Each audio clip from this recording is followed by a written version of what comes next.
So ఇవాళ మా అమ్మయ్య 10th వార్షికం అనమాట. సో 10 మంత్స్ అయిపోయిందని ఇంకా తెలియలేదు మామయ్య. అసలు మీరు ఎంత కేర్ చేసేవారు ఒక ఆడపిల్లకి, అంటే కోడల్లాగా కాకుండా బిడ్డలాగానే చూసుకున్నారు మీరు. సో ఈరోజు 10th month and next month 1 year అవ్వబోతుంది, అంటే 11 monthsలో చేస్తాం మేము. సో మీకోసమే నేను వచ్చి మిమ్మల్ని కడుపు నిండా అన్నం తినిపించి మీరు మంచి బాగోగులు చూసుకొని నేను హ్యాపీగా అనిపించింది. కానీ మీరు సడన్గా అలా చనిపోయేసరికి అసలు డైజెస్ట్ అవ్వట్లేదు మామయ్య. తినబెట్టాను టైంకి, ఫుడ్ ఇవ్వడం, కేర్ చేసుకోవడం అనేది పక్కన పెడితే, అయ్యో నేను అందుకే వచ్చాను మిమ్మల్ని సేవ్ చేయడానికి అనుకున్నాను. మీరైతే ఇంకా ఉన్నారు మామయ్య మా దగ్గర. ఇప్పుడే కాకి వచ్చి తిన్నదనమాట ఇంటి ముందర వచ్చి.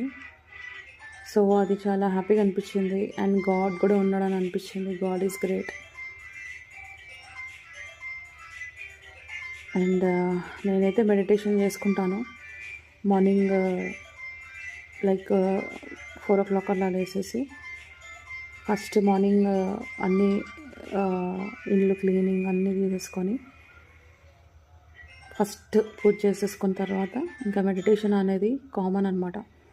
మెడిటేషన్ లేకుండా ఈ పని స్టార్ట్ చేయను, ఎందుకంటే మన మైండ్ సెట్ ఫస్ట్ మన కంట్రోల్లో ఉంటే ఇంకేమైనా చేయొచ్చని నాదొక అభిప్రాయము. అండ్ దీని అబ్జర్వేషన్స్ కూడా చాలా బాగున్నాయి. కావాలంటే మీరు కూడా ట్రై చేయండి, మెడిటేషన్ చేసి కామెంట్ చేయండి.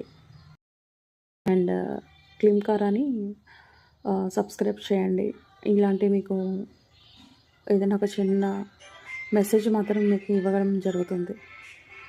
Thank you.